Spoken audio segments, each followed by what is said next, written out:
Deus abençoe a todos os irmãos. Estamos em aula neste momento. Nossa matéria de soteriologia. Seja muito bem-vindo à nossa videoaula. E você vai estar participando conosco aí. Vamos aqui abrir o nosso chat para estarmos conversando com nossos irmãos aqui ao vivo neste momento. Deus abençoe. Seja muito bem-vindo. Mais uma aula aí que estamos iniciando nesta noite. A nossa primeira aula de soteriologia. Seja muito bem-vindo a todos, a paz do Senhor, estamos online, estamos aí ao vivo para a nossa primeira aula aí de soteriologia. Seja muito bem-vindo, você que já é matriculado na nossa faculdade, seja muito bem-vindo. Se você que está nos assistindo aí e ainda não se matriculou, não perca essa oportunidade, se matricule através do nosso site www.cetaad.com.br. Se inscreva aí no nosso canal para que todos os vídeos que nós venhamos a gravar, você seja comunicado e você seja aí avisado que estamos online ao vivo e você poderá também estar assistindo posteriormente as nossas videoaulas. Então você é muito bem-vindo aí no nosso canal. Não se esqueça de se inscrever, de acessar o sininho de notificações para que você receba as nossas notificações. Nossa irmã Fabiana Vieira já está conosco aí online, está chegando aí a nossa irmã Ivone do Nascimento, paz do Senhor, as nossas irmãs, que Deus abençoe poderosamente. A nossa matéria desta noite é soteriologia. Vamos iniciar aí essa matéria nova para estarmos aprendendo mais da parte de Deus. Deus abençoe a todos. Vamos aprender mais um pouco, com certeza. Então, você que está nos assistindo, que ainda não é aluno da nossa faculdade, ou se você ainda não se inscreveu, não fez a sua matrícula, visite lá o nosso site, ou faça contato aqui pelo telefone da nossa secretaria. Vão te passar o link, você vai entrar no nosso site www.cetaad.com.br e você vai fazer a sua matrícula lá. Está aqui o nosso site, esse é o nosso site. Então faça a sua matrícula, preencha os seus dados, mande tudo para a nossa faculdade, a sua foto para a sua credencial de teólogo que será emitida após a conclusão deste curso. Então não perca tempo, aproveite, nós estamos aí com o nosso curso básico disponível aí para todos, no nosso projeto Teologia para Todos. Estamos aí sintetizando as matérias para que você possa aí estar já aprendendo os princípios de uma teologia sistemática, aonde várias matérias que compõem a grade curricular para você ter essa visão panorâmica da teologia, do estudo da palavra de Deus. Deus, logia, estudo sobre a pessoa de Deus, apesar que estudar sobre Deus é loucura para os homens. Não se pode estudar um Deus todo-poderoso. É apenas uma maneira de expressarmos academicamente que é um estudo voltado à área do nosso Senhor e Salvador, o nosso Deus, o Eterno, Yod-Heh Vav-Heh. Quero aqui dar as boas-vindas ao pastor Saraiva, que já está conosco também aí online. Deus abençoe, seja muito bem-vindo. Deus abençoe sua vida cada vez mais, meu pastor. Meus amados irmãos, sempre temos falado no início das aulas acerca aí da nossa faculdade. Volto a repetir, faça sua matrícula, mantenha o seu cadastro sempre em ordem com a secretaria, porque assim que terminarmos esse curso básico será emitido os certificados. Os nossos certificados são registrados, tá? São registrados, não são só emitidos, são registrados. Nós pagamos para registrar, a nossa faculdade, ela é uma pessoa jurídica com CNPJ, registrado na Receita Federal. Temos aí todo o direito de estarmos funcionando, estamos dentro e abalizados pela lei. E todos os nossos certificados são registrados na RDA, Biblioteca Nacional do nosso país, para ter esse reconhecimento nacional aí. Então, o seu certificado ele é reconhecido, você vai poder consultar pela internet o seu certificado, ele vem com o número de registro, então é tudo bem realizado para o conforto do aluno e para a seriedade deste curso. Então mantenham seus dados atualizados. não esqueça de fazer as provas das matérias, porque precisamos das provas realizadas para fazermos o seu histórico escolar. Isso mesmo, você tem uma pasta. Quando você faz a sua matrícula junto à secretaria, através do nosso site, você recebe uma pasta e dentro dessa pasta de controle interno da nossa secretaria, vai conter todo o seu histórico escolar, as matérias realizadas, as provas efetuadas, as aulas assistidas. Então é muito bom você manter sempre em dia todo o seu registro acadêmico para que você tenha os seus documentos em mãos, que nós possamos te enviar aí na conclusão deste curso básico de teologia. E não vai ficar só por aí. Após terminarmos esse curso básico, após você terminar essas 24 matérias, nós iremos então fazer 8 matérias para concluir o médio. Nós vamos acrescentar mais 8 matérias, onde será a conclusão do médio. Só que não será uma matéria por semana, será uma matéria ao mês, e aí você pagará a mensalidade do médio, tá ok? Então, aí já será outro nível de conhecimento. Se você já está gostando desse básico, imagine os outros níveis como não será, tá bom? E também, após a conclusão das 8 matérias do médio, você avançará para o bacharel em teologia. Todos esses níveis você receberá uma certificação, uma credencial e o histórico de formação. Então é muito importante manter aí sempre atualizados seus dados, seu telefone, seu contato de e-mail. Sempre olhe lá na caixa de entrada, ver se não recebeu nenhum e-mail. E passar sempre o e-mail que você usa, para que quando nós passarmos uma informação via e-mail, você receba esse e-mail. Então, sempre se mantenha atualizado. Deus abençoe. Tem chegado também o nosso irmão Osmar Ângelo. Deus abençoe sua vida. Irmã Quitéria, boa noite. A paz do Senhor, seja muito bem-vinda. Vamos iniciar hoje, então, mais uma aula abençoada do nosso curso básico em teologia, na matéria de número 15, 15ª matéria. Oh, glória a Deus! Parece que começamos ontem, não é verdade? Já estamos na 15ª matéria. Estão faltando só 9 matérias para concluirmos o nosso curso básico em teologia. Coisa maravilhosa. Parabéns para você que está conosco aí acompanhando até agora. Se você chegou até aqui, continue firme até o final. Falta pouco, já estamos em contagem regressiva para encerrarmos o nosso curso básico e partirmos aí para o nosso médio e bacharel em teologia. Estamos chegando lá. Mais um pouco, irmão. A bênção está no final. Oh, glória! Então continue conosco aí. Então a matéria de hoje será soteriologia. Tá?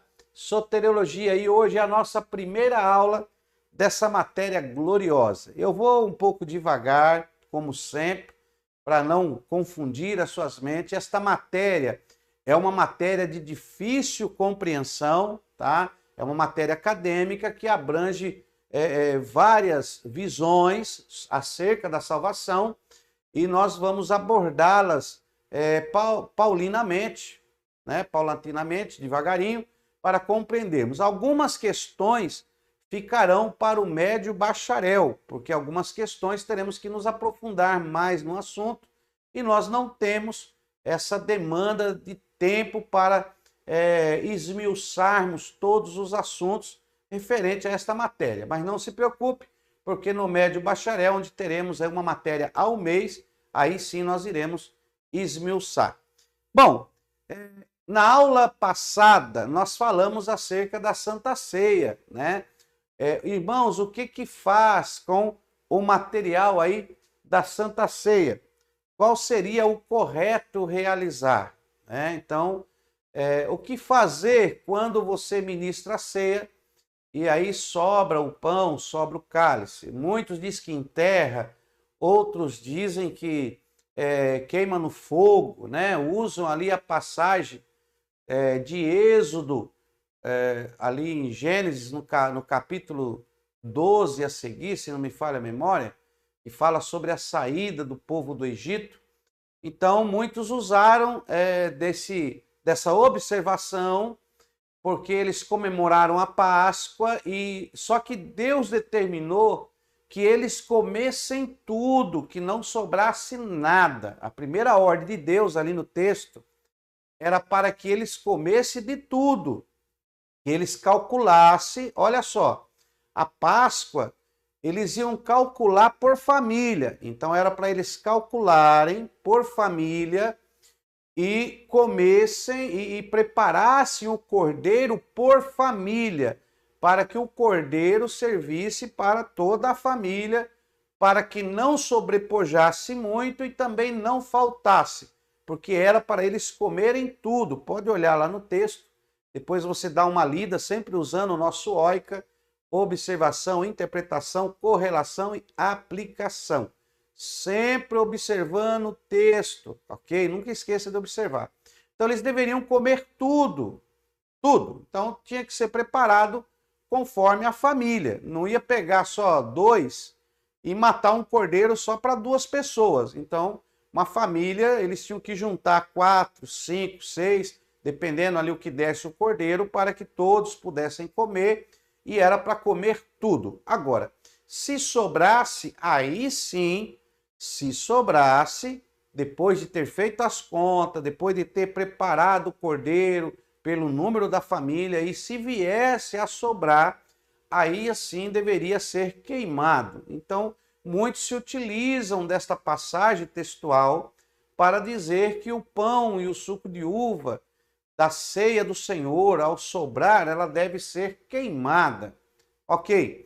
Muitos disseram que não há problema, que não teria problema, porque depois de passado a cerimônia, aquele pão e aquele cálice perdem um valor, que ali é só um memorial, e após terminada a cerimônia, que aquilo perderia o seu efeito espiritual, né? Aquele valor do cerimonial que estava sendo realizado. Muito bem. Algumas dinâmicas que nós temos que observar acerca da ceia do Senhor. Bom, vamos observar uma coisa. Então nós temos aqui na ceia, daqui a pouco entramos em soteriologia, a matéria é muito profunda. Fica aí.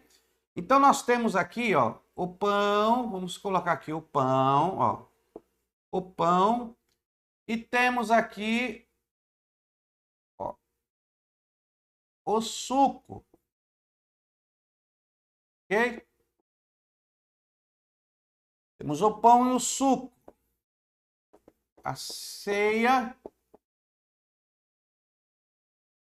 do Senhor.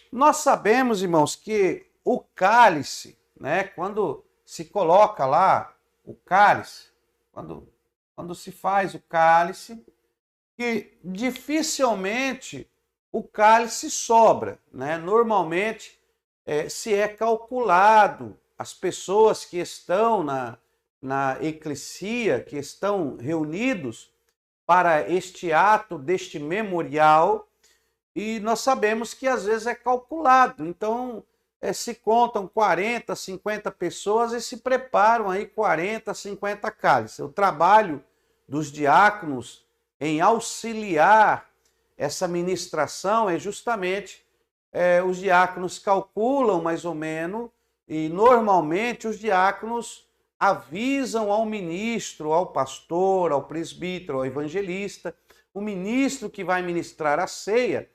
Normalmente eles avisam, olha, tem tantas pessoas, e normalmente o cálice não sobra muito. Nós sabemos que às vezes sobram 2, 3, 4 cálices, e aí tem aquelas famílias, aqueles que estavam doentes, que não foram para esta reunião da ceia do Senhor, que estavam enfermos, os que estavam trabalhando, né? Nós sabemos que só não frequenta esta reunião, essa eclesia da ceia do Senhor, aqueles que estão enfermos ou doentes, e que o diácono, a diaconia, tem então o dever, após a ceia do Senhor com aqueles que estão reunidos, levar então a ceia àqueles que estavam trabalhando e àqueles que estavam enfermos.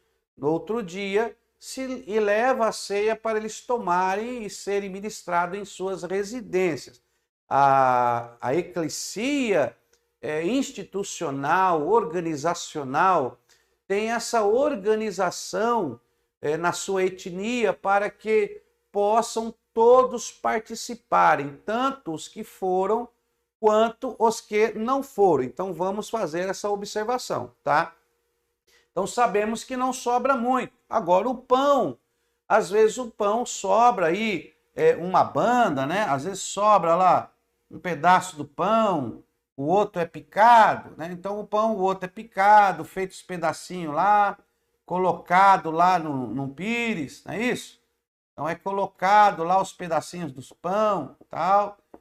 E às vezes sobra uma parte, uma banda. Deixa eu apagar aqui que ficou muito perto, né?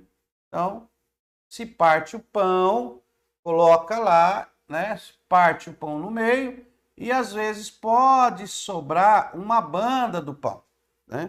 E aí às vezes sobra. Então, às vezes sobra uma banda, um pedaço e sobra aí alguns cálices.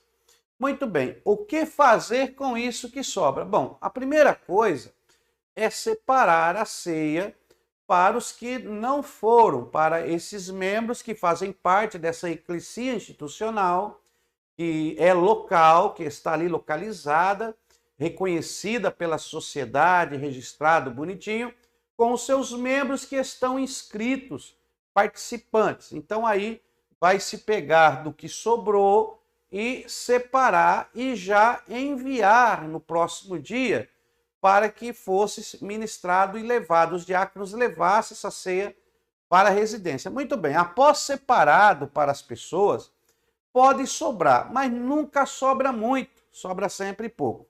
Uma certa feita, nós estávamos numa reunião muito grande de vários pastores e tinha um membro, um presbítero, muito simples, um ancião do interior, bem simples em suas palavras, né? Bem sentado no meio dos obreiros. E o pastor presidente daquela reunião, certa feita, quando estava nessa reunião, ele perguntou o que os obreiros, os irmãos, os pastores, os ministros, aqueles que eram responsáveis pela ceia, o que eles faziam com o que sobrava da Santa Ceia.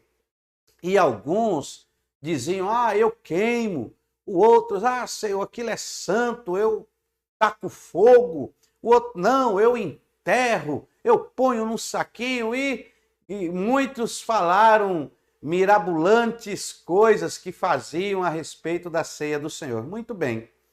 Aquele presbítero, muito humilde, simples, levantando a sua mão, ele disse para o presidente, olha, presidente, eu como, o que sobra eu como. E todos naquele momento deram risada. Mas vamos analisar friamente? Ele disse, eu como. O presidente disse, pois você está correto. A melhor coisa a se fazer com o pão que sobra é comer, porque não existe lugar melhor para algo que foi usado em cerimônia do que o próprio cristão que está em comunhão, que professa a fé em Cristo, se alimentar dele. A Bíblia, nós tomamos a ceia, cada um faz, mas acabou, aquele que é responsável, coma o pão, não desperdice. Se nós dizer que nós pegamos e dissolvemos na água, estamos ali jogando um alimento fora, estamos dissolvendo na água. Se nós cremos que não é a transubstanciação, né, como nós já vemos, existe a transubstanciação, consubstanciação e o memorial. Então não é transubstanciação, que é o que a Igreja Católica diz, que aquilo verdadeiramente se torna o corpo e o sangue de Jesus, que é mesmo literal. Nós não cremos desta forma. Não, aquilo ao crente, ao tomar de uma maneira milagrosamente, uma consubstanciação. No interior se torna o corpo de Cristo e o sangue de Jesus. Nós também não cremos. Nós acreditamos que isso é realizado como um memorial, Mas como respeito a esse memorial, nós não temos costumes de entregar a Santa Ceia para crianças, para que as crianças venham a crescer respeitando este momento solene. Não que não possa dar, é uma questão de ensinamento, ensinar a criança o respeito e o valor que tem este ato que nós realizamos por fé uma vez ao mês, né? Muitos também já tentaram dizer, mas quanto tempo? É uma vez ao mês? É 2 anos? Tem igreja que faz de 2 em 2 anos. Tem igreja que faz de ano em ano. A Páscoa era uma vez por ano. Irmãos, não existe em toda a Escritura uma regra de quanto em quanto tempo tem que ser ministrada a Santa Ceia.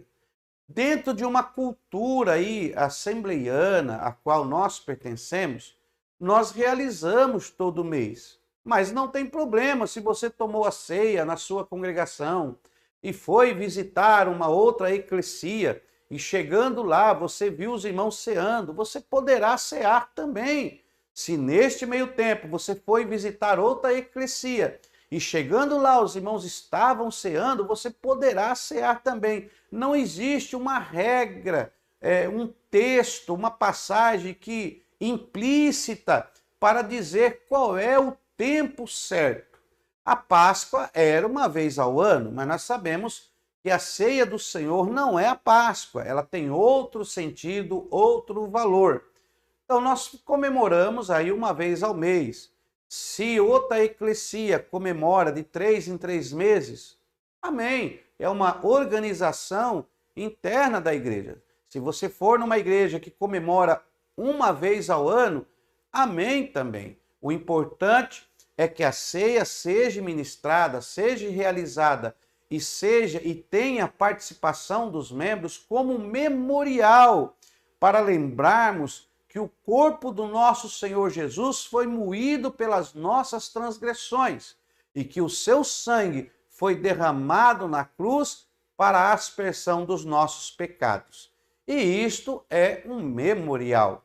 Agora, quem é responsável pela ceia, terminou a ceia, não jogue fora, se alimente deste pão, porque o único bem que ele vai fazer na sua vida é te trazer vida com abundância cada vez mais. Mas sempre respeite os atos e os cerimoniais, esta santidade, esta separação que é realizado para com as coisas do Senhor. Aquilo que é de Deus não se brinca. Nós temos até relatos bíblicos que Davi, com o seu exército, comeram do pão que estava no tabernáculo do Senhor. Se você for ler, você vai encontrar que eles também se alimentaram deste pão, do pão que estava no tabernáculo, aqueles 12 pães que ficavam na mesa da preposição, e eles fizeram uso e se alimentaram dele e não morreu ninguém.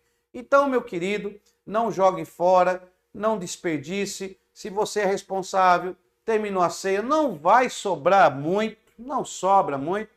Então, guarde-o, coma ele, que é o melhor lugar dentro deste corpo abençoado que tem o Espírito Santo de Deus. Se o próprio Espírito Santo habita a sua vida, quanto mais este pão que foi usado nesse cerimonial. Então, não faça isso, não jogue fora. Ele foi usado para aquele cerimonial como memorial e após aquilo ele é um alimento. Só não temos costume de entregar para as crianças na igreja, porque a criança tem que crescer com esse sentimento de seriedade e respeito para com os atos realizados para com o Senhor. As crianças sempre são ensinadas a seguir essa forma, esta maneira de pensar. Amém? Então, aqueles que responderam aí que é apenas um memorial, estão corretos, tá? Mas não jogue fora, se alimente dele. Nenhuma pessoa melhor para se alimentar do pão do que você mesmo. Deus abençoe sua vida, tá? Parece complicado, mas é muito simples, tá? E aí nós temos que ver que o que sobrou, quem é responsável pode se alimentar dele, não tem problema nenhum. Deus abençoe sua vida. Ok? Então vamos iniciar aí meus queridos irmãos, depois você pode até comentar sobre esse assunto, tá bom? Você pode pôr comentário, mas nós vamos ver isso melhor, né? Vamos ver isso melhor nos níveis mais avançados, nós vamos estudar mais sobre isso. Nós fomos bem rasos nessa matéria de eclesiologia sobre as duas ordenanças, nós somos bem rasos, mas nós vamos nos aprofundar mais. Não se preocupe mesmo, eu tenho que deixar esse gostinho de quero mais. Então vamos lá. Soteriologia. Amém, meus queridos? Os irmãos estão comigo? Deus abençoe aí. Nosso irmão Samuel Nunes, Deus abençoe, já está conosco aí. É um prazer tê-lo conosco. Sola Deus, glória, aleluia. Tem uns irmãos aí que falam difícil. E nosso irmão Samuel, tem hora que ele lança umas palavras aí. É uma bênção de Deus, hein, irmão Samuel? Eu fico muito feliz quando eu vejo os irmãos participando, comentando, fazendo jus e dando a sua participação. Meus irmãos, então vamos lá. Soteriologia. A palavra soteriologia, você já sabe, é uma matéria acadêmica, que faz parte da teologia sistemática. E essa matéria, ela retrata em estudar sobre a salvação. E é isso que nós iremos fazer, ok? Então, logia, olha lá. Logia, você já sabe, logia. Estudo, ó. Palavra. Ensino, olha. Tá? Logia é da palavra grega logos, que é palavra, estudo, logia, a ciência que estuda, enfim, você já sabe isso.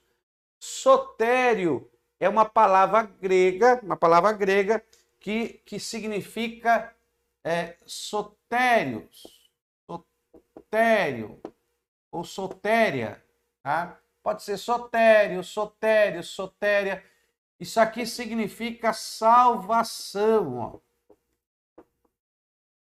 Salvação, tá ok? Então, soteriologia é o estudo, o ensino, a doutrina, a palavra de salvação. Então, nós vamos falar muito sobre a salvação esta semana. Então, nós vamos estudar soteriologia.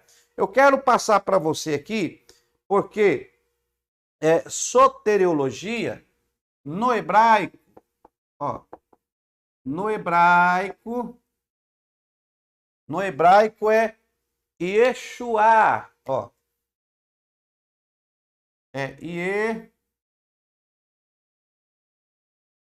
Yeshua.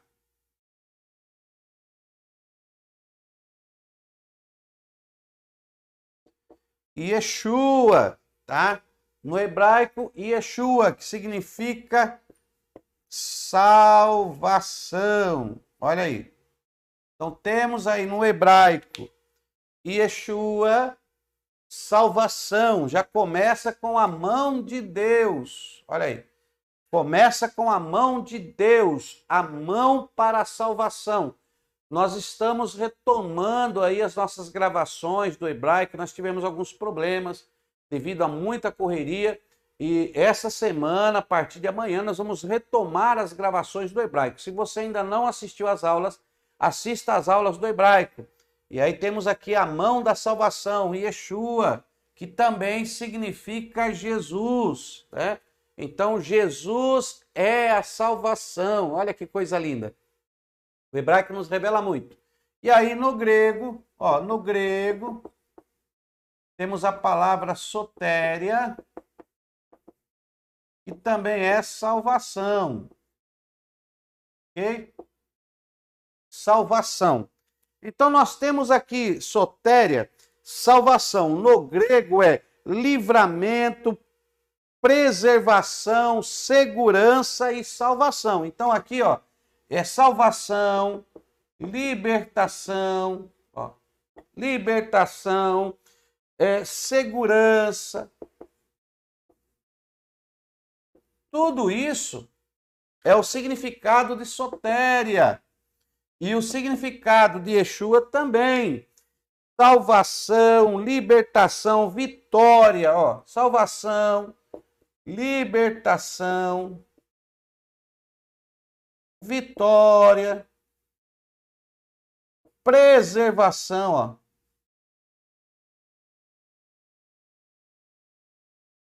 Preservação, tá? Também pode se usar como bem-estar, mas preservação. Então, Yeshua significa,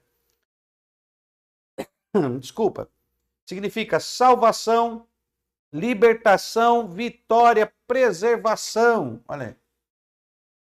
Quando você é preservado, quando você é vitorioso, quando você tem libertação, quando você tem salvação, né? Você é liberto, você é protegido, é resguardado, e aí vai. E sotéria também, salvação, libertação, segurança, tem o mesmo sentido. Agora, se você pegar salvação no dicionário, ó, salvação, aí vamos ver isso aqui no dicionário. Salvação, no nosso dicionário de português, eu fui ver lá. Olha, é aquele que salva, liberta do perigo, né? Salva, olha, que salva. Liberta do perigo, ó. Liberta do perigo, de uma situação difícil, livra do mal. Livra do mal, de uma situação difícil. Olha aí. Então, tudo isso aqui é salvação. No grego, sotéria, no hebraico, Yeshua, e no dicionário da língua portuguesa, nosso dicionário de português, vai dizer que salvação é aquele que salva, que liberta do perigo, que livra do mal, que o liberta de uma situação difícil, que livra de uma situação difícil. No grego, salvação, libertação, segurança, preservação, e a mesma coisa no hebraico. Então, a palavra salvação é a mesma coisa de todas as formas. Então, é libertar, salvar, libertar, tirar do perigo, resgatar, trazer de volta, né? Tirar de um determinado lugar que ele pode lhe causar morte, que pode lhe causar dano. Então ele é livre, ele é liberto, protegido, né? Resgatado. Tudo isso é salvação, tá? Então nós vamos ver isso aqui, ok? Então, soteriologia. Soteriologia é o estudo da salvação. Okay? Muito bom saber isso aí.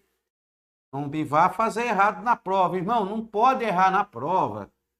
A primeira pergunta, que é o que significa o tema que você estudou.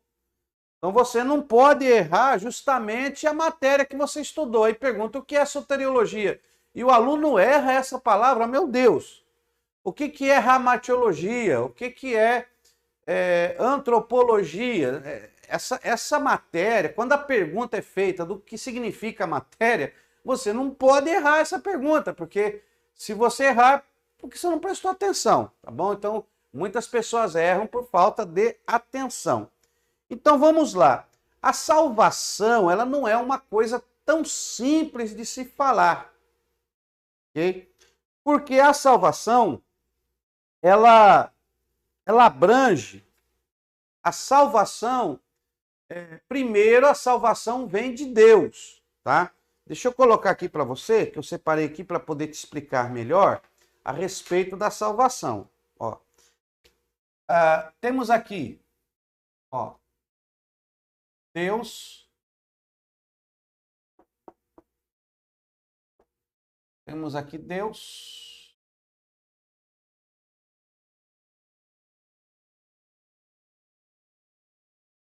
Temos aqui Deus. Então, a salvação, ela vem de Deus.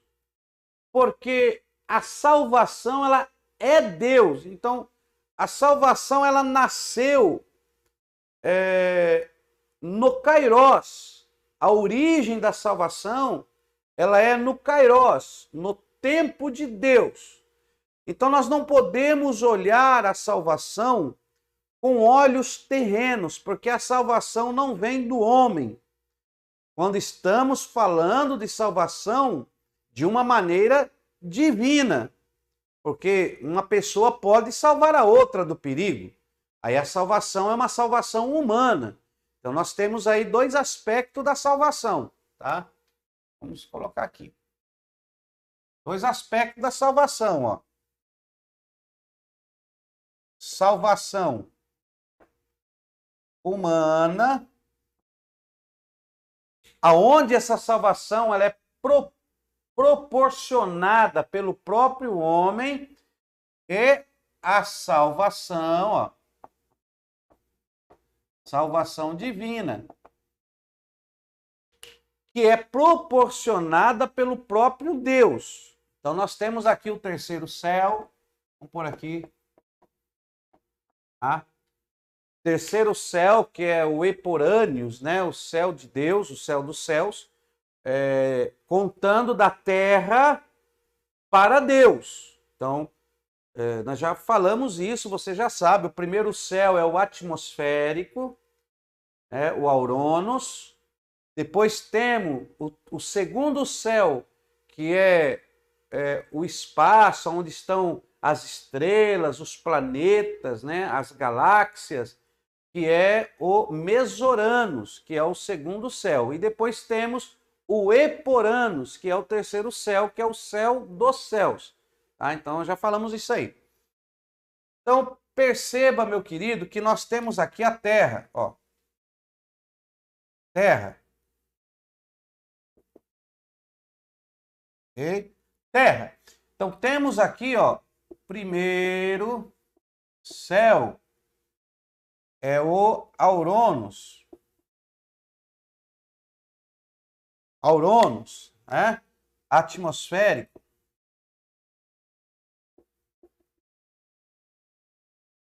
Ok? Aí temos aqui segundo céu, Mesoranos.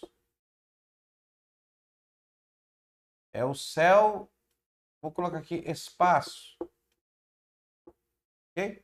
Então temos aqui o primeiro céu, segundo céu, Aurônos, Mesoranos e Eporanos. Vou colocar aqui.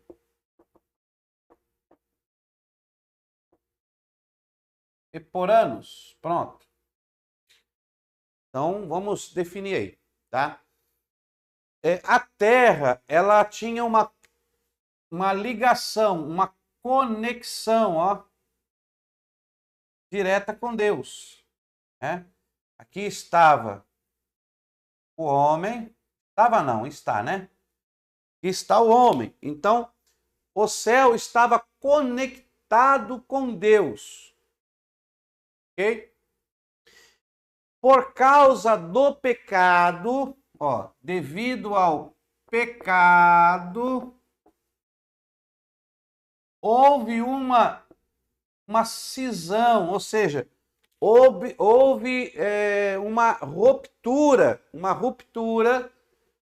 com esta comunhão. Aqui era comunhão. Comunhão, conexão de Deus com o homem. Por causa do pecado, houve uma ruptura. O homem perdeu essa comunhão. Ó. Perdeu. Ok? Perdeu. E ficou entregue ao pecado. Então a terra ficou sem essa conexão divina de Deus e ficou em pecado. Lá em Gênesis, no capítulo 3, após a queda, diz que a terra se tornou maldita por causa de Adão. Então a terra, ó, se tornou maldita. Ok? a terra se tornou maldita. Então, quando estamos falando de salvação, estamos falando de um plano, de um projeto, de algo que nasceu de Deus, tá? Que é Yeshua, vou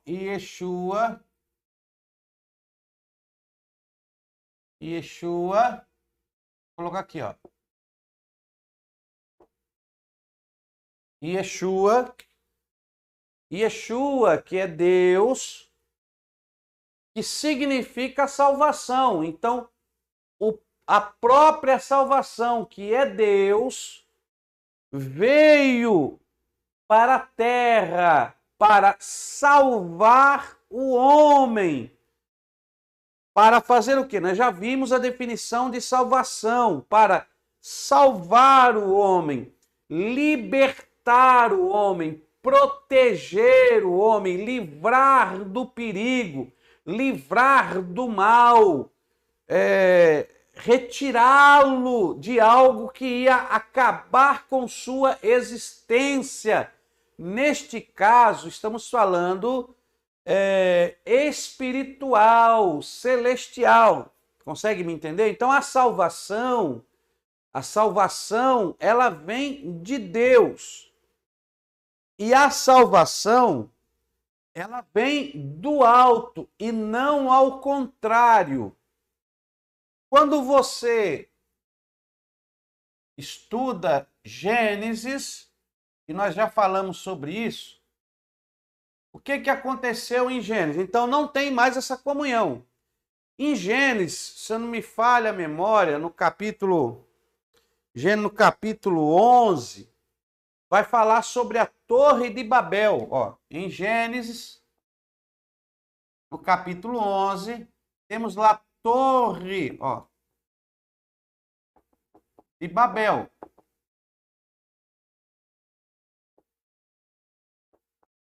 Torre de Babel. Quando Adão e Eva pecaram, e nós encontramos isso aí sobre Adão e Eva, deixa eu ver aqui onde que está sobre Adão e Eva.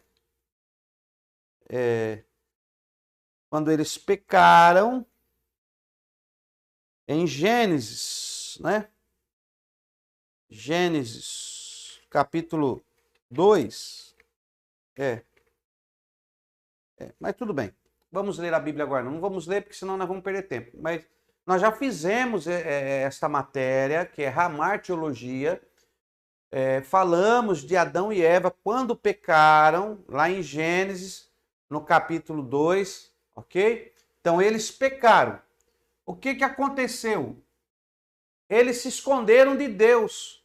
E diz lá o texto que Adão e Eva fizeram para si folhas de figueira. Então, após eles terem pecado no Éden, eles se tamparam com folhas de figueira, usaram folhas de figueira. Folhas de figueira. Ok? Então, lá em Gênesis, você vai encontrar que eles se tamparam com folhas de figueira. Quando eles pecaram, comeram do fruto que não era para comer, viram que estavam nus e fizeram para si roupas com folha de figueira e se esconderam de Deus.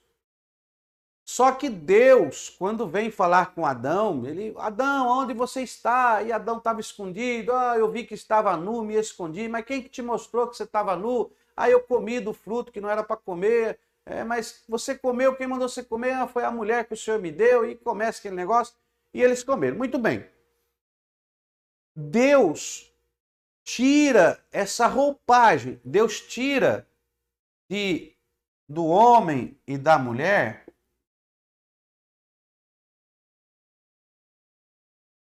Eu não estou lendo os versículos bíblicos, porque você sabe, só você procurar lá em Gênesis, você lê o capítulo 2, 3, que vai falar da queda, aí você vai ver e vai encontrar que eles fizeram folhas de figueira. Eu estou tentando ganhar tempo aqui. Então, eles fizeram folha de figueira, mas Deus, ele não deixa eles saírem do Éden com as folhas de figueira. Deus chama Adão e Eva, quando Deus vê que eles fazem folhas de figueira e se cobrem, Deus, ele providencia, está escrito lá, você lê com calma, Deus faz para ele roupas de pele de animais, você vai encontrar lá peles de animais, tá? Então aqui Deus faz peles de animais, ó. Ok? Então Deus tira e faz roupa de peles de animais. Ok? Por que peles de animais? Porque quando nós lemos, nós interpretamos isso espiritualmente, que foi o primeiro sacrifício feito por Deus. Porque se Deus fez uma roupa para o homem, para a mulher, de pele de animais, então Deus teria matado algum animal para retirar a sua pele e fazer então a roupa para o homem e para a mulher, para cobri-los. E aí nós lemos lá em Apocalipse, deixa eu ver aqui se não me falha a memória, aqui deixa eu ver se eu acho para você, que seria até bom você ler isso aí. Apocalipse, eu sei que é Apocalipse. Apocalipse.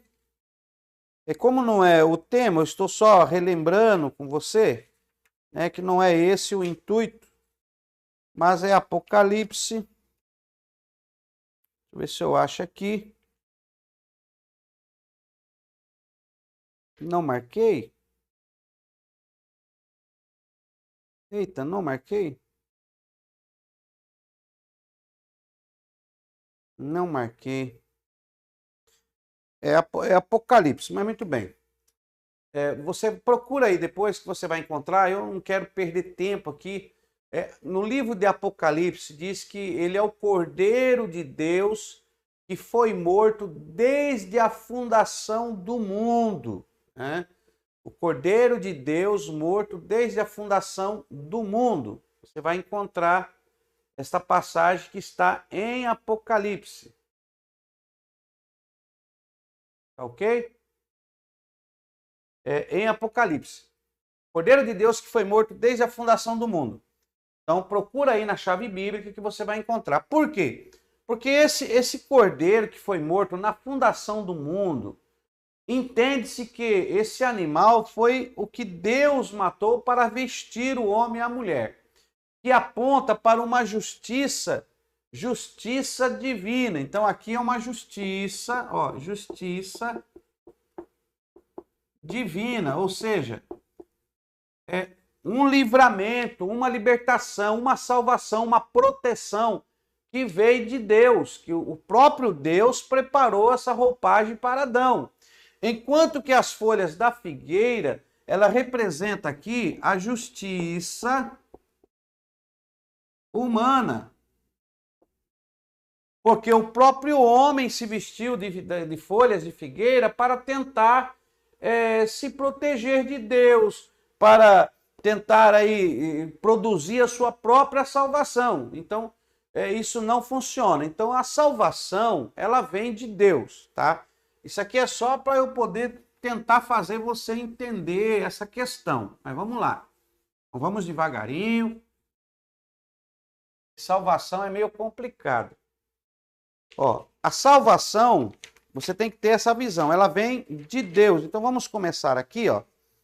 Então, por causa do pecado, o homem recebe em si a consequência do pecado. Você já estudou. A consequência do pecado é o quê? É a morte, né? Nós ainda falamos para você sobre a morte, ó. Deixa eu fazer aqui, ó. Ok? Ó. Corpo, alma e o espírito humano. Corpo, alma e espírito. Então, o homem, quando ele perde a comunhão com Deus, o Senhor disse, no dia em que comeres, nesse dia morrerá. Então, o homem recebe a consequência. Ó. a consequência do pecado. Qual é a consequência do pecado? Ó, a morte. Ok? Então, a morte é a consequência do pecado, da desobediência. Ele recebe a morte espiritual, pois ele perde a comunhão com Deus. Ó, ele tinha comunhão com Deus. Ele perde esta comunhão. Ele perde. Então, morte espiritual, ó, morte espiritual, morte eterna, que é a morte da alma, morte eterna, que quem morrer sem Deus é morte eterna. E a morte do corpo. Ok? Morte do corpo. A salvação é para livrar o homem das garras dessa morte. Então, a salvação é a libertação, a proteção, o livramento vindo de Deus para o homem das garras dessa morte. Então, a salvação vai trabalhar sobre a estrutura do homem, sobre essa consequência contraída no homem pelo pecado de Adão. E todos nós nascemos desprovidos dessa comunhão, que é o homem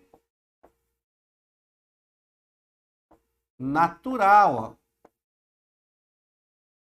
Então, o homem natural, ele já nasce com essa consequência.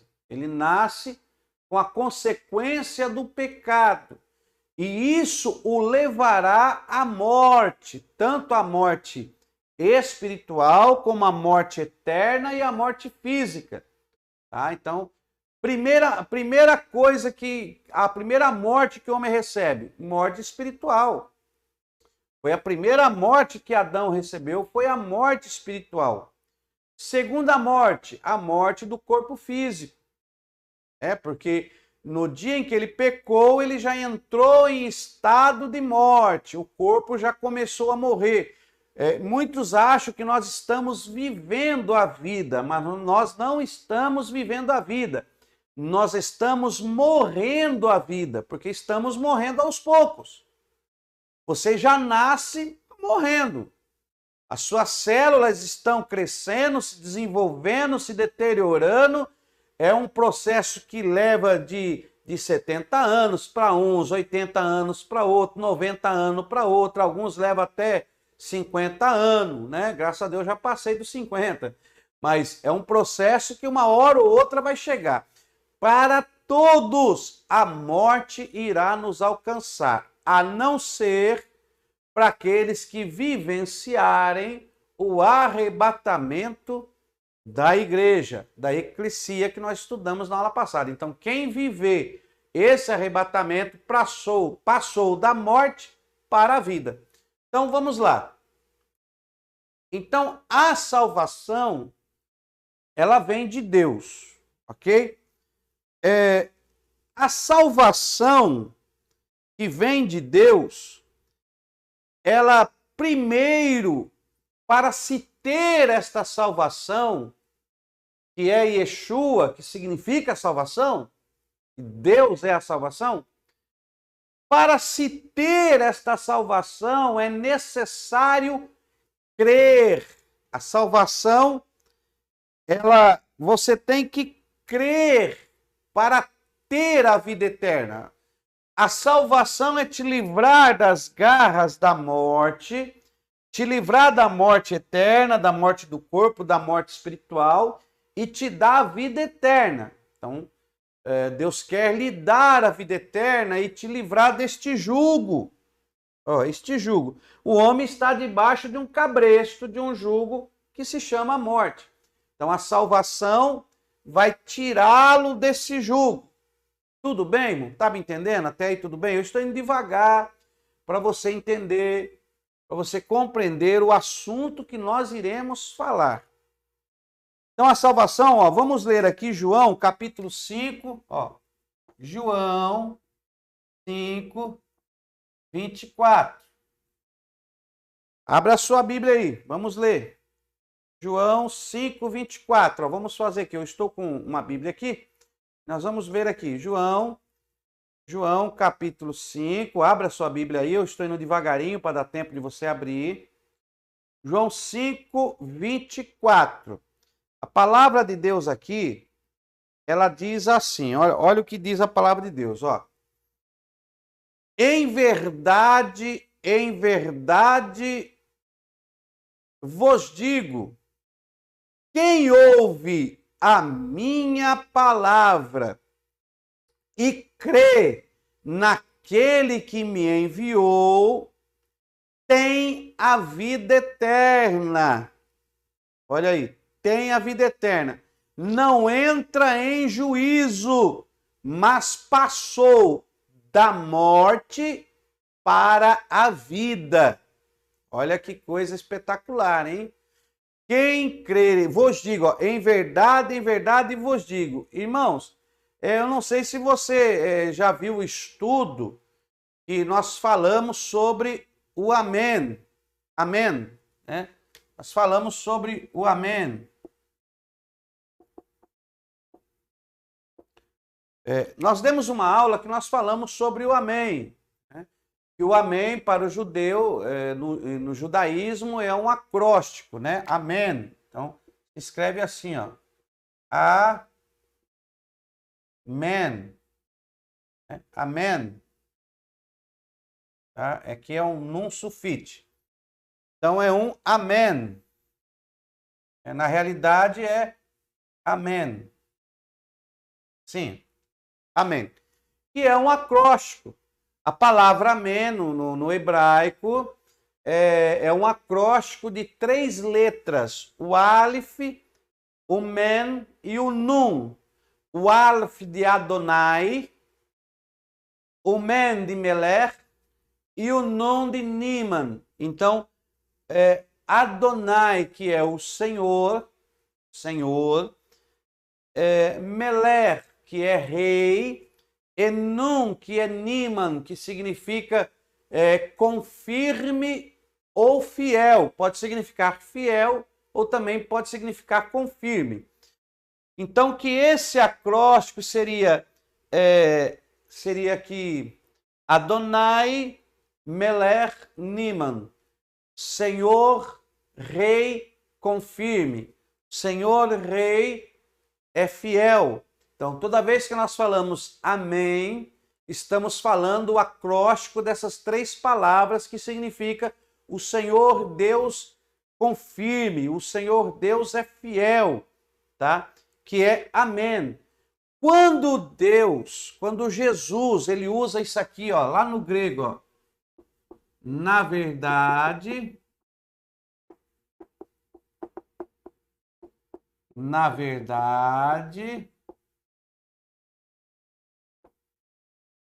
digo, né? Quando ele usa essa expressão, na verdade te digo, na verdade vos falo. Toda vez que ele usa na verdade, no original grego está escrito amém, amém, tá? Então toda vez que usa isso aqui, ó, no grego,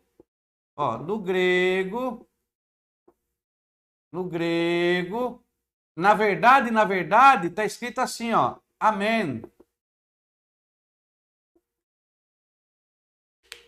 Amém, amém, te digo. Amém, amém, te falo. Então, na verdade, amém, amém. Né? O Senhor Rei confirme, o Senhor Rei é fiel. Então, o Senhor Rei confirme, o Senhor Rei é fiel.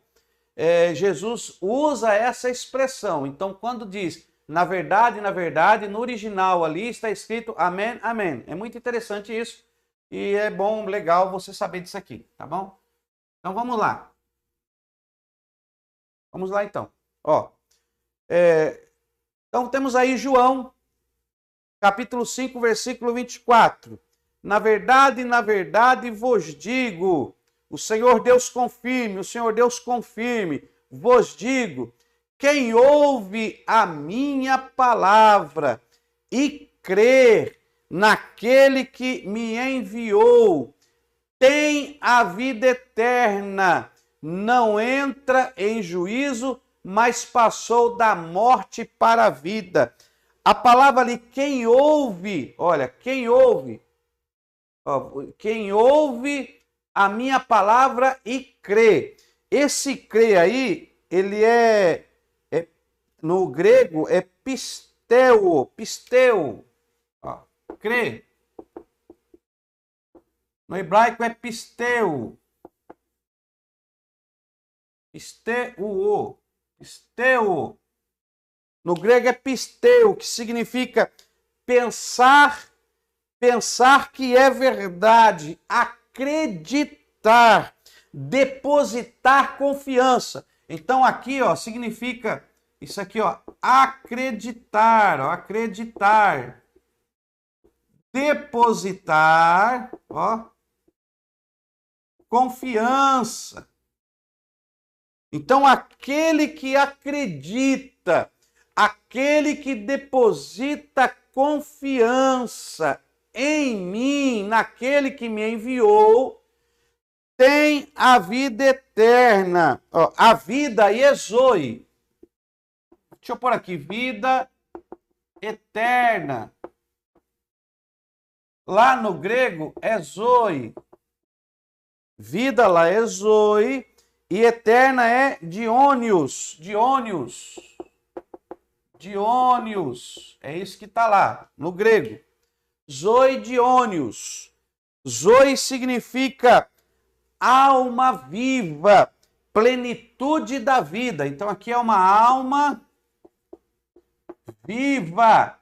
É a plenitude da vida. Ó. Então aquele que acredita em mim tem a plenitude da vida.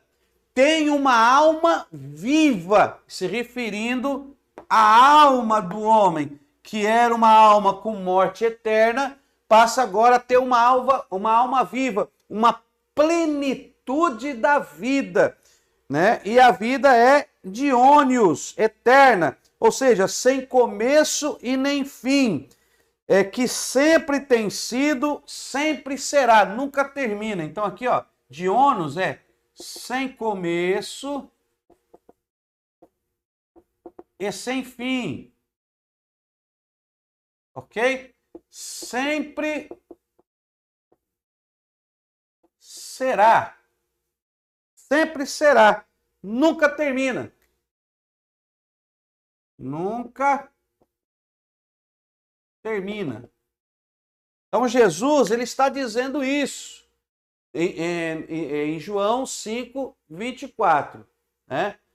Quem crê em verdade, que o Senhor Rei confirme, vos digo, quem ouve a minha palavra e crê, e acredita, e deposita confiança na minha palavra, o que eu estou falando é que ele, aquele que me enviou, tem a vida eterna. Ó, tem a vida eterna. Aquele que me enviou tem uma plenitude da vida, tem uma alma viva, tem uma plenitude da vida, sem começo e sem fim, sempre será e nunca terminará.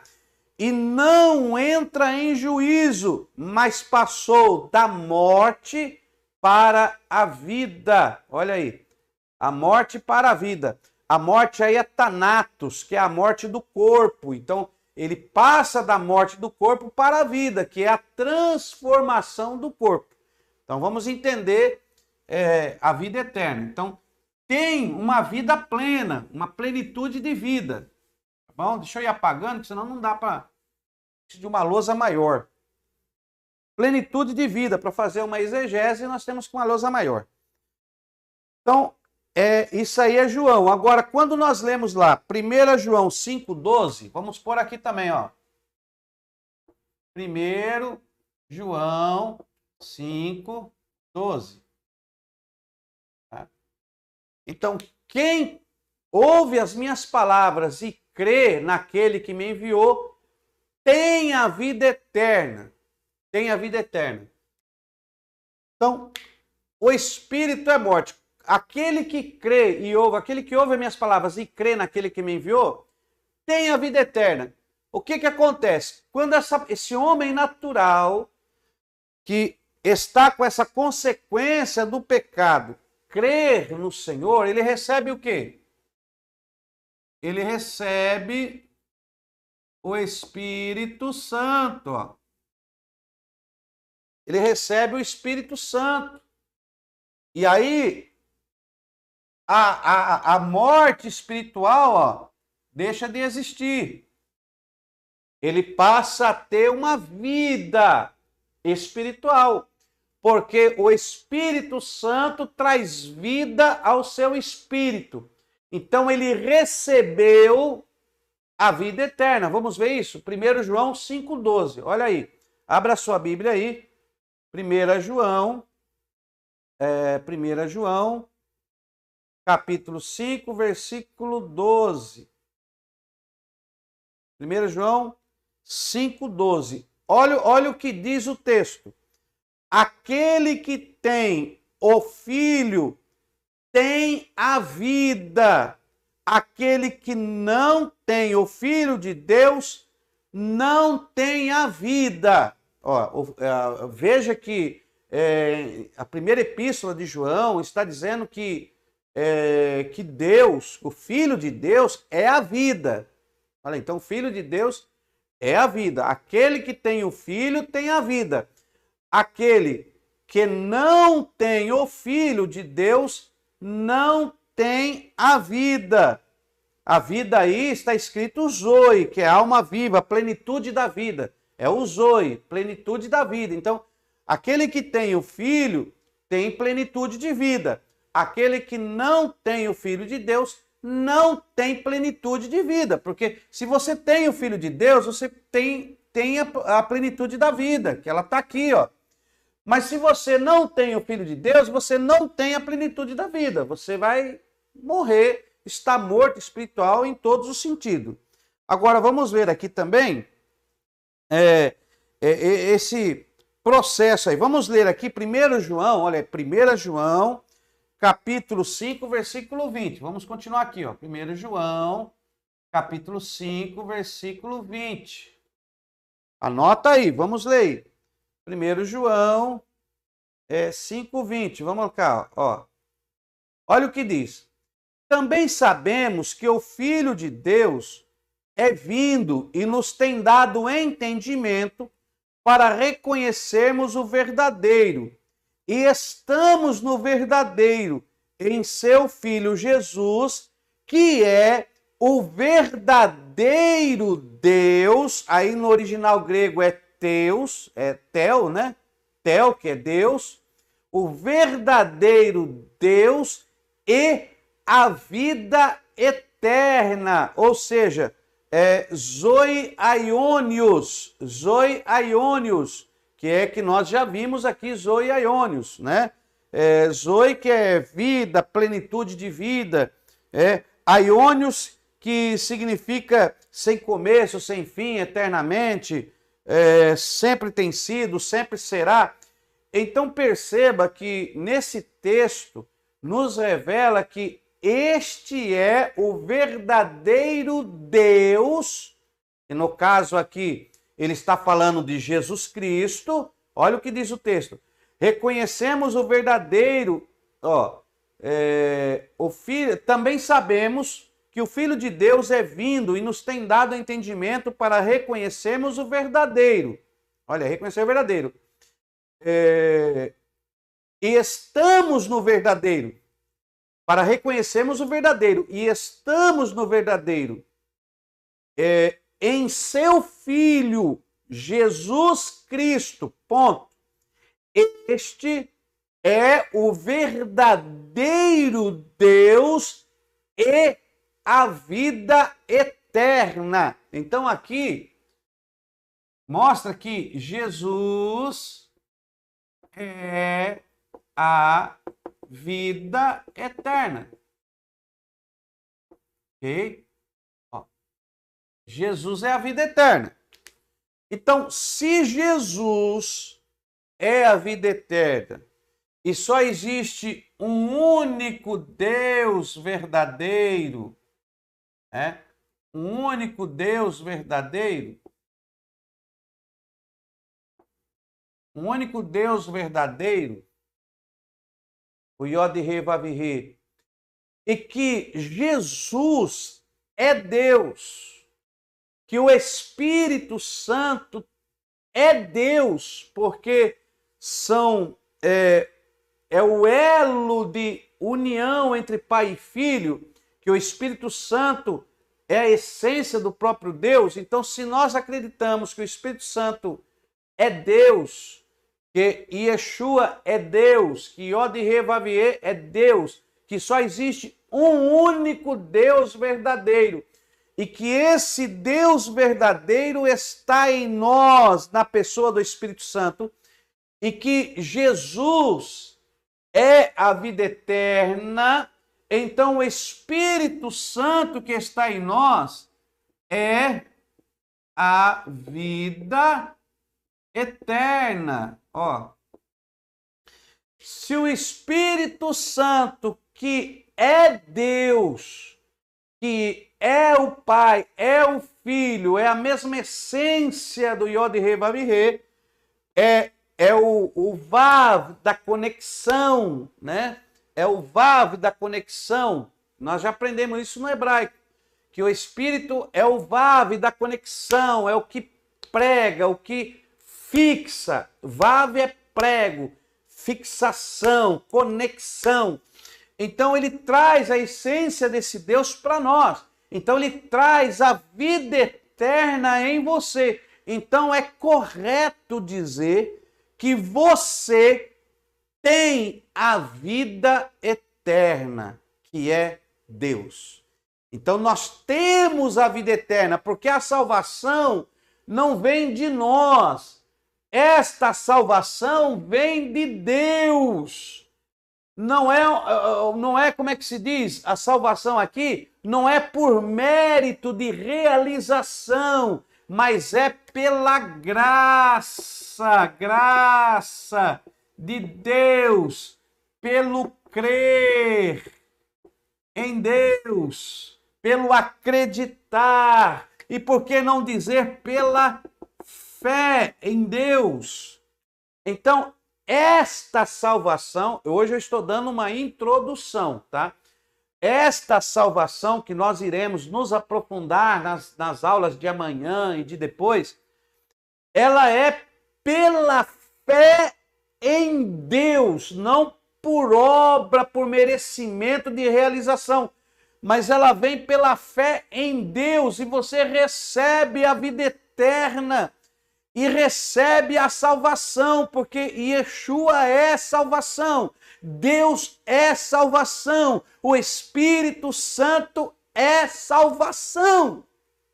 É profundo isso, é profundo. E nós vamos ver esta questão, tá? Porque nós temos a vida eterna em nosso espírito. Então você já tem a vida eterna no seu espírito. Você já tem a salvação no seu espírito. Então, se eu perguntar para você, você tem a salvação? Ora, se você tem crido, se você tem acreditado, se você recebeu pela graça, se você tem fé, a fé do sobrenatural em Deus, se você tem essa fé que é o firme fundamento das coisas que não se vê, mas se espera, se você tem este vav, esta conexão com Deus, se você está conectado a Ele, então você tem a salvação. Agora, se você vai ser salvo, é outra coisa. A salvação, ela também é um processo. Ó, você tem essa caneta, eu tenho essa caneta. Se ela vai escrever, aí é outra coisa. Eu tenho uma caneta para escrever, mas se ela vai escrever, é outra coisa. Vai depender de quem? Vai depender de mim. Então, ó, eu tenho a caneta. Se eu não destampar, não puser nada aqui, ela não escreve. Mas eu tenho o poder da escrita. Eu tenho o poder para escrever, não tem? Mas só vai escrever se eu fizer isso aqui, ó, ó. Ó. Ó. Ó. Ó. Eu tive que fazer algo. Eu tive que me mobilizar. Eu tive que fazer uma realização. Mas para fazer essa realização, eu tinha que saber escrever. Então eu tinha que ter conhecimento, agilidade, de estampar e fazer agora aqui uma ação. Que ação que eu fiz? Escrever, porque eu tinha caneta. Então você tem a vida eterna, você tem a salvação. Se você vai ser salvo, vai depender da sua ação com o que você tem. Está entendendo? Vai depender da sua ação com o que você tem. Então vamos devagarinho aqui. Ó, a salvação você recebeu, que é Jesus, que é a vida eterna. O Espírito Santo está aqui, ó. Agora, para que esta alma saia da morte eterna e seja salva, vai depender do processo do Espírito Santo no seu eu. Porque você é uma alma vivente. O nosso eu é a nossa essência. Então eu recebi o Espírito Santo, eu recebi a salvação, eu recebi a vida eterna. Agora, se eu vou ser salvo, se o meu eu, o meu intelecto, sentimento, vontade, a minha alma vivente, se ela vai ser salva, vai depender do processo desta salvação que eu detenho, vai depender desta salvação, como ela será usada, como eu permitirei que ela se use, ou faça, ou realize, ou transforme, ou escreva a minha história da salvação. Um processo. Coisa gloriosa, hein? Um processo. Olha aqui, então. Vamos lá. Eu estou dando só, hoje é só uma introdução. Hoje é só uma introdução. Vamos ler primeiro a Pedro, capítulo 1, versículo 3. Vamos abrir aqui a nossa Bíblia, 1 Pedro. 1 Pedro, capítulo 1, né? E o versículo número 3. 1 Pedro, capítulo 1, 3.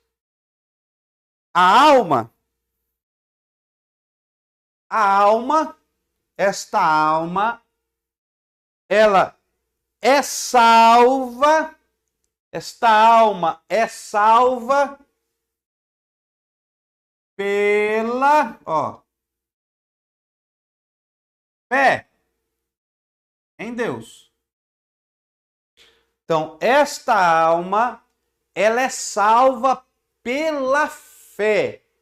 Só que a fé não é só dizer eu tenho fé. Há um processo também desta fé. Então a alma ela é salva pelo processo da fé em Deus, né?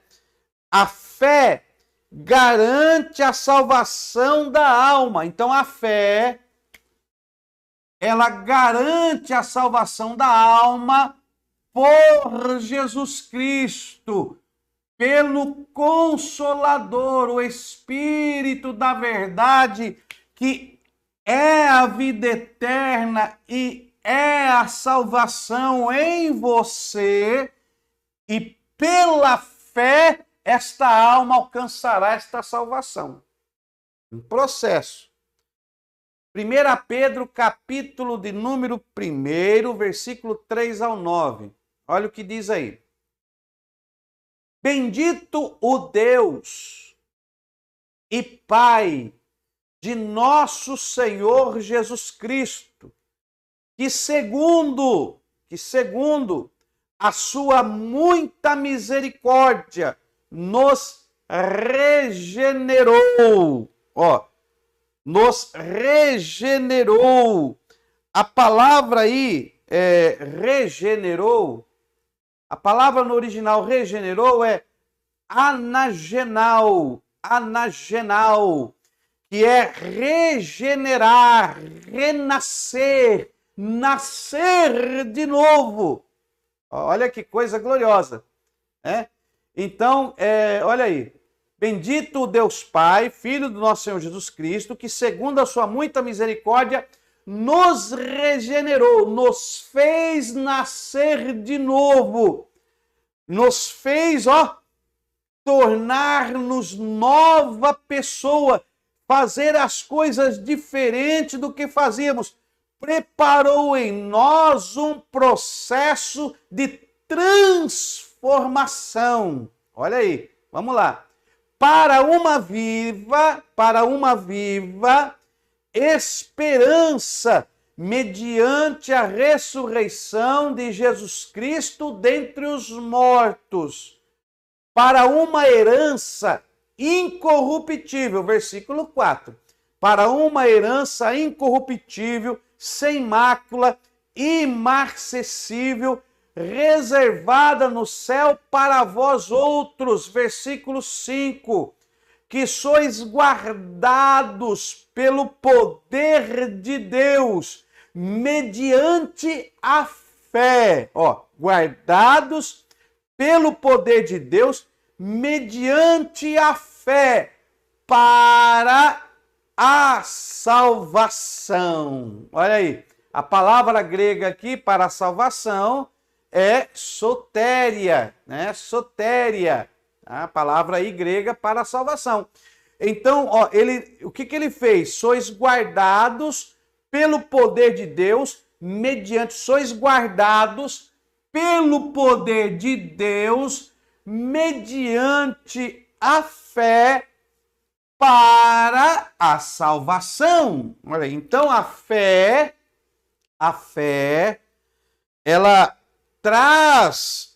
garante a sua salvação.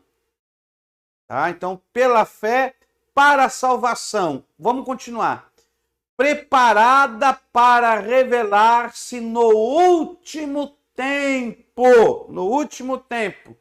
Nisso exultais, embora no presente, por breve tempo, se necessário, sejais contristados por várias provações, para que, uma vez confirmado o valor da vossa fé, muito mais preciosa do que ouro perecível, mesmo apurado por fogo, redunde em louvor, glória e honra na revelação de Jesus Cristo. Então perceba que nós vamos provar o valor da nossa fé. Então não é só dizer que eu tenho fé em Deus. A nossa fé em Deus resultará na nossa salvação. Mas esta fé, ela é confirmada por um valor. Olha aí, uma vez confirmado o valor da vossa fé. Então nós passamos por situações para mostrarmos ao Espírito de Deus que habita em nós o valor da sua fé. Então dizer que eu tenho fé é fácil. Difícil é provar o valor da minha fé. Ok? Provar o valor da minha fé. Então nós aprendemos que a salvação, ela é um processo. Então aí, eu vou mostrar para você a salvação. Então Deus, quando ele olha para o homem,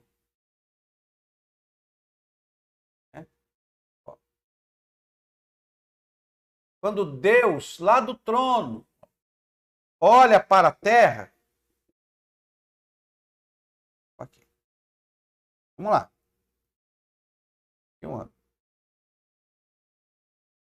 Ele vê passado, presente, futuro. Passado, presente, futuro. E a salvação, que é Deus, a salvação, que é Deus, ó, né? Yeshua, a salvação que é Deus, Yeshua, porque Yeshua é salvação, Jesus, a salvação que é Deus, vai agora entrar na sua vida. Ó. E vai te trazer a salvação, que é Deus. Aí tem o processo da salvação, ó. É um processo. Aqui. Ó.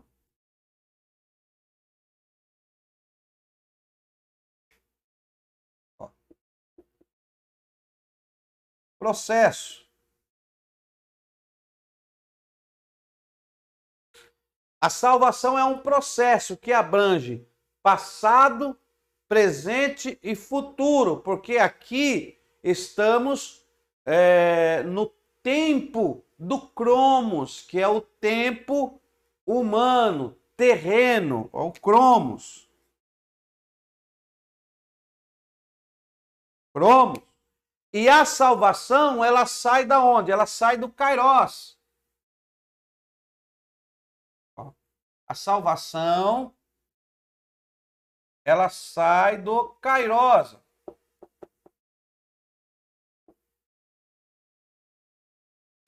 Kairos é o tempo de Deus, ou seja, o tempo da eternidade. Não tem princípio nem fim. Não tem passado, presente e futuro. A salvação é. Ele é o Deus que é.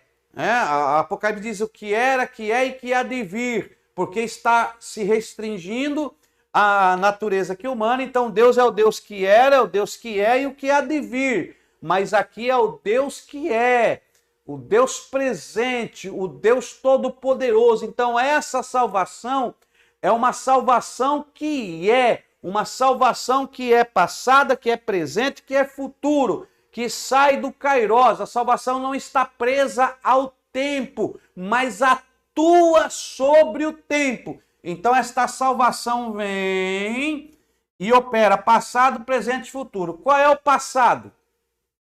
Salvação no passado. Salvação no passado. Salvação no passado. Ó.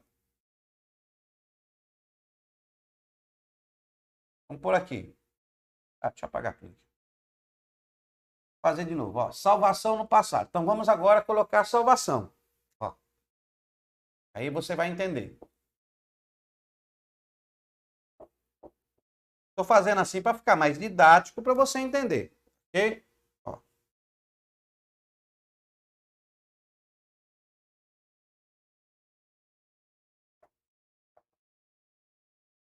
Então, passado, presente e futuro. Passado. O que é passado? Ó.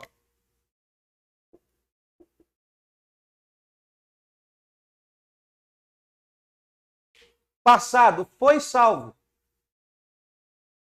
Quando foi salvo?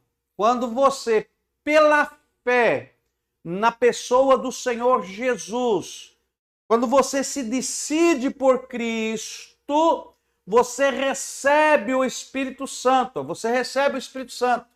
Aí o Espírito Santo vem e ó.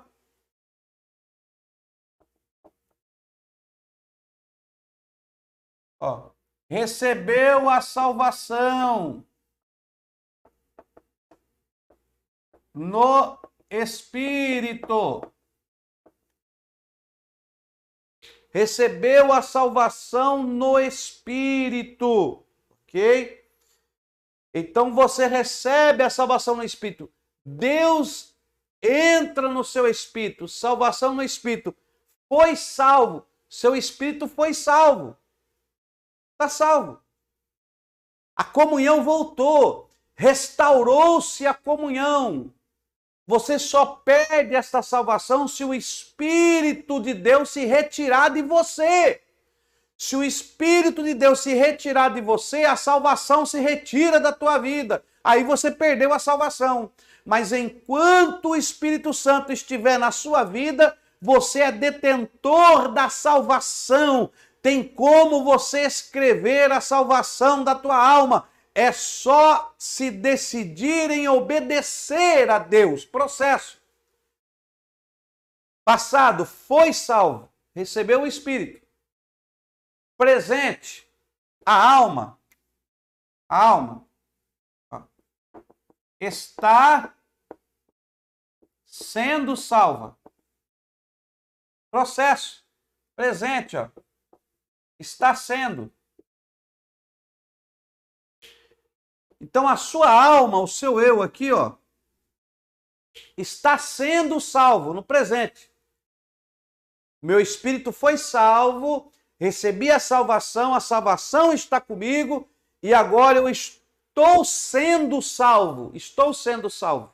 Porque é um processo que está se passando na minha vida através da obediência, através da fé, através dessa dinâmica que eu tenho com o reino, dessa transformação que está vindo à minha vida.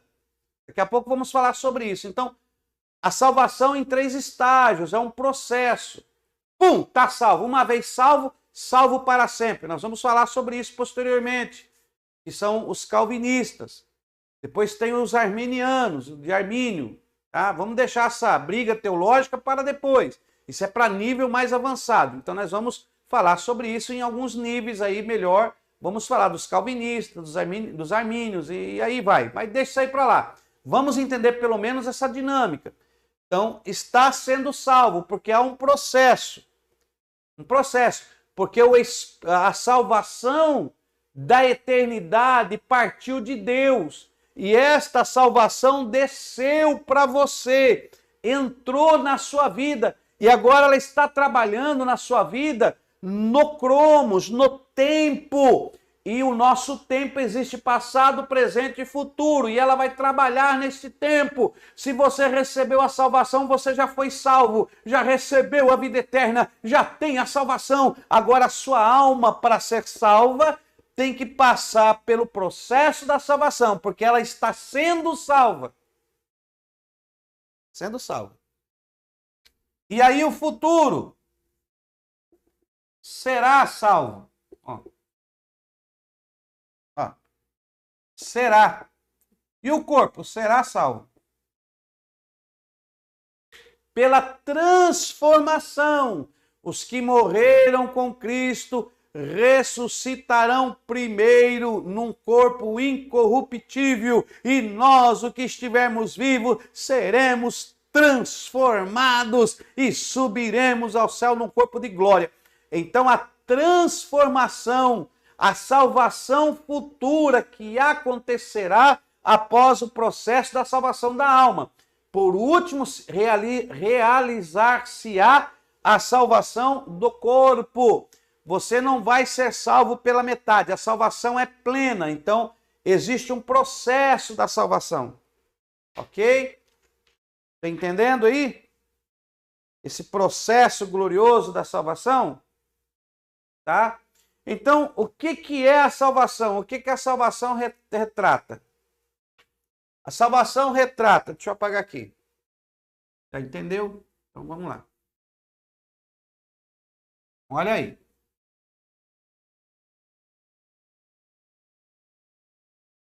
Vamos lá. Então, receber o Espírito Santo aqui, ó. Vou colocar aqui, ó.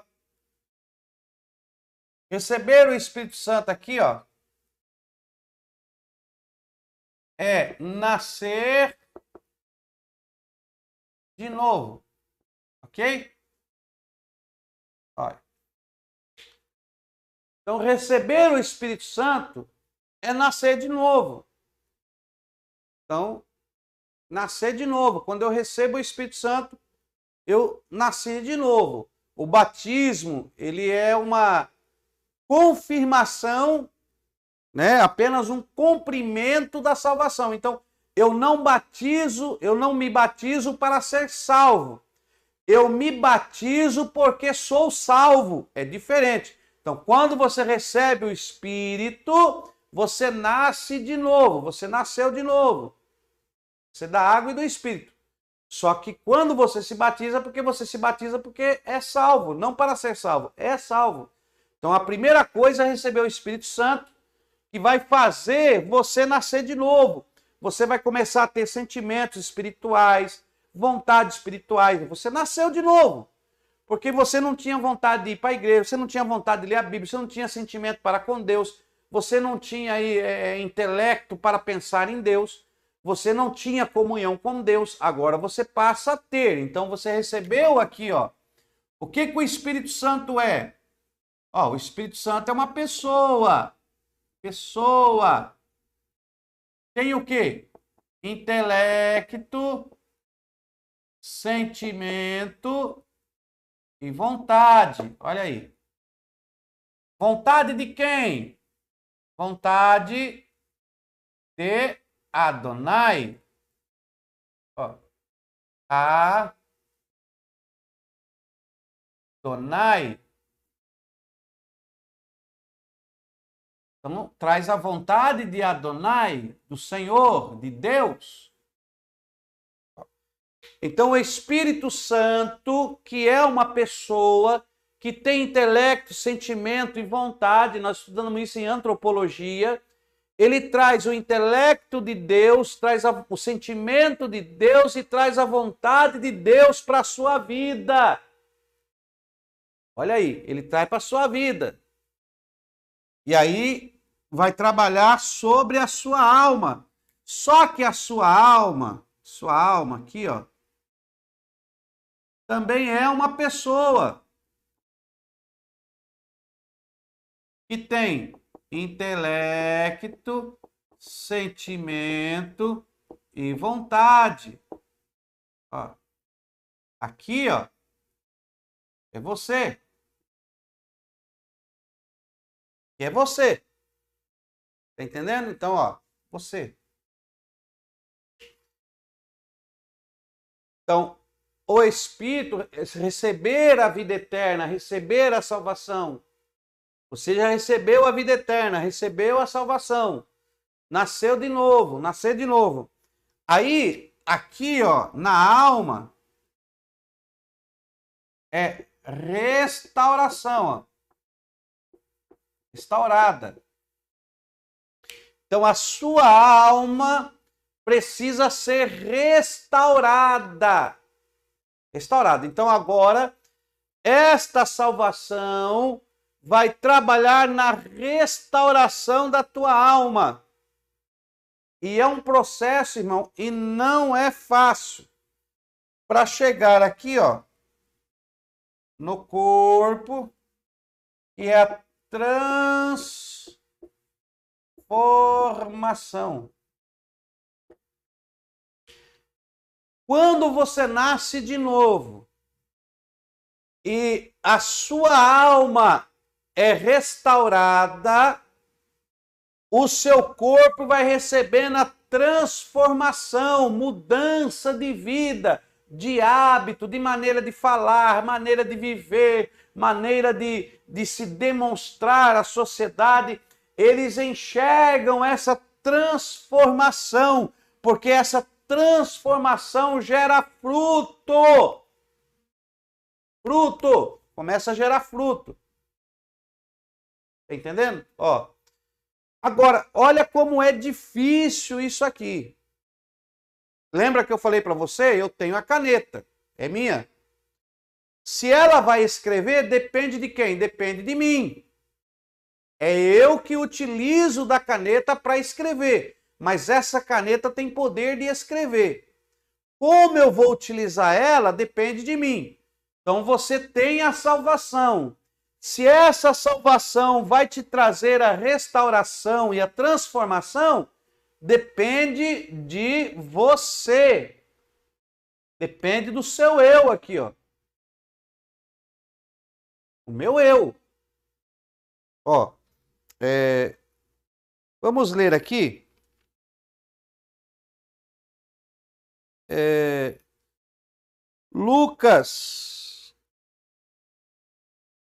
Lucas capítulo 18. Vamos ver aqui, Lucas capítulo 18. Abra sua Bíblia aí. Lucas capítulo 18, versículo 10 ao 14. Vamos ver isso aqui. Deixa eu abrir aqui para nós ler. Vou colocar para cá. Para ler aqui. Pronto. Fica melhor para mim ler. Lucas. Cadê Lucas aqui? Lucas capítulo 18, o 10 e o 11. Abre sua Bíblia aí para nós lermos aqui. Lucas capítulo 18, versículo 10 e o versículo 11. Vamos ler isso aqui. É do 10 ao 14, né? Do versículo 10, 11, 12, 13 e 14. Nós temos que ler isso aqui. Olha o que diz isso aqui. 2 homens subiram ao templo com o propósito de orar. Um era fariseu e o outro publicano. Versículo 11. O fariseu, posto em pé, orava de si para si mesmo. Ele orava para si mesmo. Desta forma: ó Deus, graças te dou, porque não sou como os demais homens, roubadores, injustos e adúlteros, nem ainda como este publicano. Versículo 12. Jejuo 2 vezes por semana, dou o dízimo de tudo quanto ganho. Versículo 13. Estamos no capítulo 18 de Lucas. Versículo 13. O publicano, estando em pé, longe, não ousava nem ainda levantar os olhos ao céu, mas batia no peito, dizendo: ó Deus, sê propício a mim, pecador. Olha o que Jesus diz no versículo 14. Digo-vos que este desceu justificado para a sua casa, e não aquele, porque todo o que se exalta será humilhado, mas o que se humilha a si mesmo será exaltado. A questão aí é isso aqui, ó. O si mesmo. O problema é o si mesmo. Entende? É o si mesmo. É você esvaziar-se o si mesmo para que Deus possa operar na sua vida. Em Filipenses, no capítulo 2, a partir do versículo 5, está escrito assim: que haja em vós o mesmo sentimento que houve em Cristo Jesus, que sendo Deus, não teve por usurpação ser igual a Deus, mas antes aniquilou-se a si mesmo, tomando a forma de homem, e achado na forma de homem, sofreu a morte e morte de cruz. Esvaziou-se o si mesmo. O que é o si mesmo? O si mesmo é aqui, ó.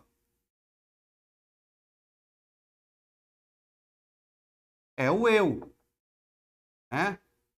O meu ego, a sua alma, o seu ego. Você é o si mesmo. Perceba que ele está falando do fariseu e o publicano. O fariseu, ele não se esvaziava do si mesmo, o si mesmo mandava. Obrigado, Senhor, porque não sou igual aos roubadores. O publicano, dou dízimo de tudo que eu possuo. Isso aí é o si mesmo, isso aí é o seu eu, o seu ego. Aquilo que você acha que está fazendo. Isso aí se chama religiosidade. Não, eu sou crente, pertenço à dinastia dos Ming Yong Tug. Eu sou o que sou. Eu vou na igreja 4 vezes por semana. Eu adoro a Deus 3 horas sem me levantar. Eu entro no quarto e oro tantas vezes. Entendeu como é que é? É a exaltação do eu, é o si mesmo. Mas o publicano, coitado, ele nem para o céu levantava os olhos. Está registrado lá, o doutor Lucas escreveu no capítulo 18, lá no versículo 13, olha aí, o publicano estando em pé, longe, não ousava nem ainda levantar os olhos ao céu, mas batia no peito dizendo: ó Deus, sê propício a mim, ou seja, a minha propiciação, eu pecador. Olha que coisa, quando ele fala ser propício a mim, no grego ele está dizendo ilaskomai, que significa entregar-se, conciliar-se consigo mesmo, ser apaziguado, fazer expiação. O publicano está dizendo: Senhor, faça as pazes comigo, seja a minha expiação, me ajude, me fortaleça. Ó Senhor, que o Senhor possa conciliar eu consigo mesmo, porque eu não posso fazer essa conciliação. Eu não posso me chegar a ti, Deus, se chegue a mim, seja a minha propiciação. Olha o publicano orando de longe, nem levantava os olhos para o céu, ele esvaziou-se de si mesmo, deixando que a vontade de Deus reine sobre ele. Então, quando nós estamos falando de si mesmo, estamos falando da restauração da alma, o processo da salvação. Olha aqui, a salvação está aqui no seu espírito, que é o Espírito Santo. Esta salvação de Deus, Yeshua, que significa salvação, esta salvação tem intelecto, sentimento e vontade. Então o Espírito Santo traz a mente de Cristo, que age em nós a mente de Cristo. O Espírito Santo traz a mente de Cristo, os pensamentos de Cristo, sentimento de Cristo, que age em vós o mesmo sentimento que houve em Cristo Jesus. Então nós recebemos a mente de Cristo, o intelecto de Cristo, que é a formulação de pensamentos. Recebemos o intelecto de Cristo, sentimento de Cristo, tudo pelo Espírito Santo. E a vontade de Deus, de Adonai. Então a vontade de Deus está na sua vida, através desse processo chamado salvação, vida eterna, que você nasceu de novo e recebeu a vontade de Deus na sua vida. Agora, o processo da restauração da alma, da regeneração da alma, aí é complicado. Porque aqui na sua alma está aqui, ó, eu vou pôr aqui, ó, sua vontade. No seu espírito está a vontade de Deus. Então você tem em você a vontade de Deus e a sua vontade. Tem pessoas que dizem assim, mas eu não sei qual é a vontade de Deus na minha vida. Então é porque você não está ouvindo o Espírito Santo. Mas eu não sei qual é a vontade de Deus na minha vida. Deus não fala comigo. Então você não tem o Espírito Santo, meu irmão. Aceita Jesus de novo. Aceita Jesus de novo. Vai nascer de novo. Fala para o Espírito Santo, dá uma chacoalhada em você. O Espírito Santo dá umas lapidadas em você. Te fazer você acordar. Porque você está fazendo mais a sua vontade do que a vontade de Deus. Meu querido, o processo da salvação não é fácil. Por quê? Fazer a vontade de Deus não é fácil. Para nós encerrar aqui, para nós começar a próxima aula. Bom, vou dar um exemplo. A sua vontade, deixa eu dar uma apagada aqui, quer ver? Deixa eu usar aqui. Pronto, aqui vai dar certinho. Olha como você vai entender agora. Então aqui, Deus. Ok? Deus desceu, entrou no seu tabernáculo. Deus agora está no seu espírito. A salvação chegou. Salvação chegou. A vida eterna chegou. Está em você pelo Espírito. Então no seu espírito está o intelecto, o sentimento e a vontade de Deus, de Adonai. E a sua alma tem o intelecto, sentimento e vontade sua vontade. Então, vontade de Deus, vontade sua. Vontade de Deus, vontade sua. Vontade de Deus, vontade sua. Vontade de Deus, vontade sua. Está aqui. Aí a sua vontade é ser um advogado. A sua vontade é ser um advogado. Mas a vontade de Deus é que você seja um pregador. Olha aí. Olha como não é fácil. A sua vontade é fazer aí... não, vou colocar aqui, diferente. A sua vontade é fazer faculdade e ser um médico. A sua vontade é fazer faculdade e ser um médico. A vontade de Deus é que você seja um missionário. Olha aí. A sua vontade aqui é ser rico. A sua vontade é ser rico. A vontade de Deus é te mandar para a África. A vontade de Deus é te mandar para a África. O problema, meu querido, é fazer a vontade de Deus, que está em você. Então, o processo da salvação é negar-se a si mesmo. Para receber a restauração da alma, você tem que abrir mão da sua vontade. Para receber a restauração da alma, você tem que abrir mão do seu sentimento. Você tem que abrir mão dos seus pensamentos, do seu intelecto. Você tem que abrir mão. Mas para fazer isso, você tem que entender a vontade de Deus para a sua vida. Qual é a vontade de Deus? Você tem que ter essa sensibilidade de ouvir a vontade de Deus, porque Deus está em você. Tem pessoas que não conseguem passar nesse teste. Tem pessoas que não conseguem passar nesse teste. Deus quer para ela algo que ela não almeja. E quão difícil é, irmão, quando Deus quer algo para nós que nós não almejamos. Parece que nós vamos na contramão de Deus. Então, a salvação, ela implica em várias questões. Várias questões. Tá?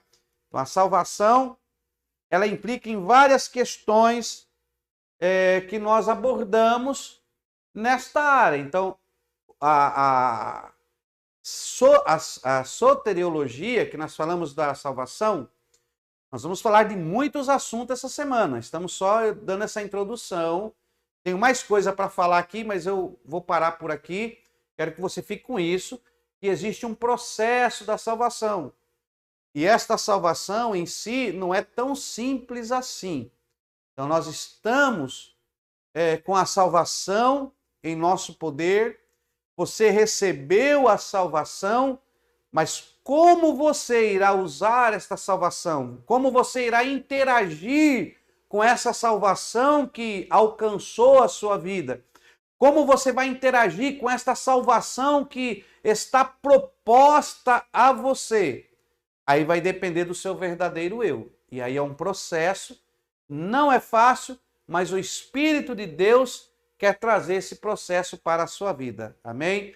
Então, fique na paz do Senhor nessa aula introdutória. Não perca amanhã a nossa segunda aula de soteriologia. Deus abençoe aos irmãos Silene Souza, Ricardo Hilário, Lu Souto, Samuel Nunes, Fabiana Vieira, Quitéria Nogueira, Saraiva, Ivone, Fabiana. Deus abençoe a todos e até a nossa próxima aula.